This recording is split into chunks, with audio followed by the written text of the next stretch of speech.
Hump Day Homers as we pivot to the PFT Power Rankings presented by Google Pixel. The Chiefs come in at number 4, although as the season gets closer and closer to the end, I'm starting to feel like the Chiefs are going to end up with their fingerprints all over the Lombardi Trophy. I don't know why I have that feeling, apart from the fact they're pretty damn good. But, Chris, on that throw, that McKinnon throw, we were watching the games, and you saw it happen live, and you were like, oh, my God, they did it again.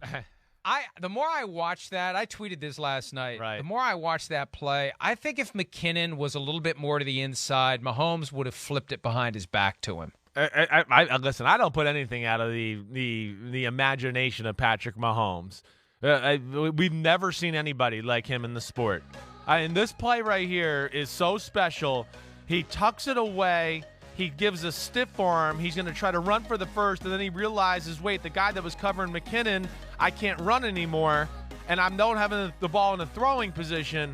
And he basically throws like a high-stepping, no-look, underhand, like I'm Magic Johnson on the fast break with Worthy and Scott, and just flip it over to the guy so he can go dunk it. Like, it's just we've never seen anybody do the things he's done with the football. Mike, I mean, he's got 3 plays this year that I would go, they're all-time, like, greatest highlights you've ever seen, and he's made 3 of them this year. There's the play against the Chargers in week 2, right, where he weaved it through, and I don't even know what he did with the ball. He, like, threw it this way and threw a spiral. He had the whirly-bird 360 alley-oop from half court against the Tampa Bay Buccaneers, right?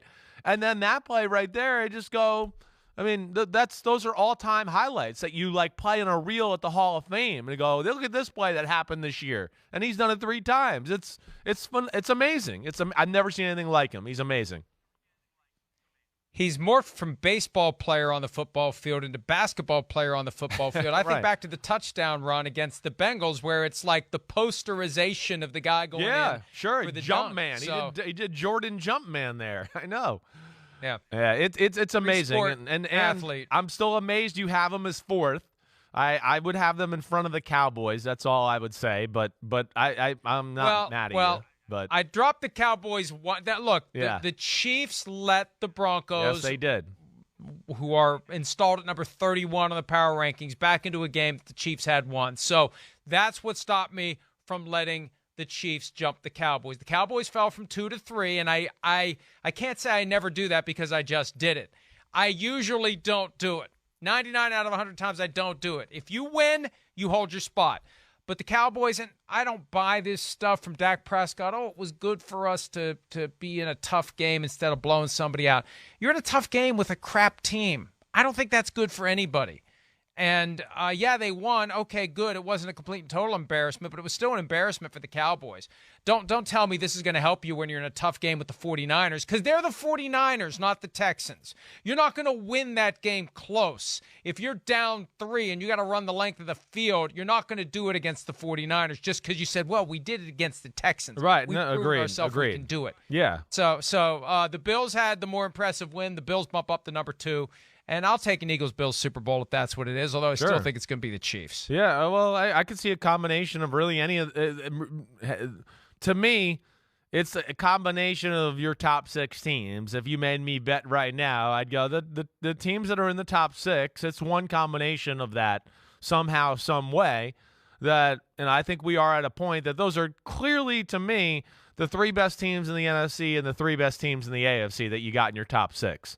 And I could see any combination there, and I could see every one of them being a pretty good Super Bowl. So I think that's the positive thing that hopefully we won't be cheated out of. But I hear you. And the Cowboys, that was underwhelming. Again, I'm not like totally concerned because they made some stupid mistakes, but that's the problem a little as of late. The last 5 games, I mean, Dak Prescott's thrown 7 interceptions. And in one of those games, the Viking game, he threw no interceptions. He's been off. Even when I watch, and I've watched them on film almost every week where, even there's completions where the ball's off target and you go, oh, man, the guy fell down. He should be still running. So he's not playing his best football right now. Now, he was awesome in the last drive, and he was clutch as could be and made some great throws. But they were in the position they were in because he made some bad mistakes and missed some throws. And, Dak's got to play a little bit better. He has not been real sharp as of late. If we could put that graphic back up, I have a question for Chris, because I agree with you, and I didn't think of it this way when I put the list together. But the top 6 are the best. Those are the ones that it's going to be 2 of those teams. Obviously, it can't be any 2. It's got to be 1 from the AFC and 1 from the NFC. But we got 3 from each conference represented in the top 6. Give me the one team from the next 12 that you would regard as most likely to disrupt the possibility of 2 of those 6 teams getting to the Super Bowl. Okay. I think I look at the Dolphins as still being capable of being that team. I do. Just because, again, they're the weapons, the offense, the defense puts immense pressure on you to where, hey, you make a mistake or they get a strip sack fumble or, Tyreek breaks a big screen. They can upset anybody. So I think that'd be the team I would look at first, Mike. How about you? Who do you look at? I look at the team that's in at number 12, and I'm not just saying I hear you that. I hear you. My brain went there. They're getting Chase Young back. Mm-hmm. They're getting Chase Young back this week. They're going to be, I think, a playoff team, and they're going to be not easy to beat in January. And they're coached by a guy who has taken a team to a Super Bowl with an MVP quarterback. He's doing it now with a guy that, as you've said, like, he wins games, but my God, how many opportunities does the other team have to intercept one of his passes? How many throws does he miss? But he's still winning games. They've got a quality to them that feels translatable into January, unlike the Vikings. The Vikings have that quality too, but it feels like the Commanders, mainly because they have the defense, that they can make it happen in January and surprise a team or 2 on the road. We saw them go into Philadelphia and win, and that's why I believe that the Commanders could score a big upset or 2 in the postseason and maybe force their way.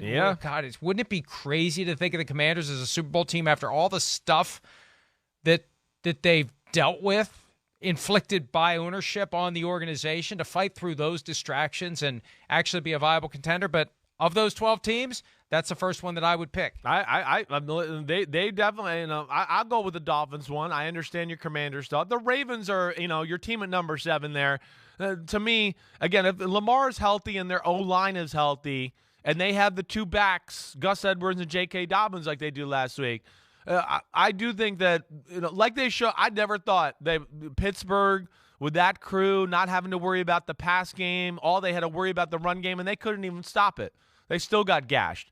I do think when the Ravens are healthy, their run game can be a force that can maybe upset that formula a little bit too. And the other team that would scare me just a little, you've mentioned the right teams, is just the Chargers. The Chargers, if they got healthy and Joey Bosa back, right, and it sounds like maybe they think Rashawn Slater could be back and their O-line could get there. With that quarterback and a few of the playmakers they have, they could be a team that, if they snuck in and they were all healthy, I would go, oh, man, we got to see Justin Herbert and company come into town. That's scary. And, I look at the Lions as well. I just don't think they're going to get in. I think that 1-6 start is what dooms them. And I got Lions fans all pissed off. They're not higher than they should be. They started 1-6. They're in the process of making a climb out of a hole into which they dug themselves. So right now they're very good, and they could get in. And I would be nervous about facing them in the playoffs if I'm any of the NFC teams. I just don't think they're going to get in. I think it's too much work to do down the stretch. Hi, it's Mike Florio. Thanks for watching PFT on YouTube. Hit subscribe for the latest news and analysis from Pro Football Talk.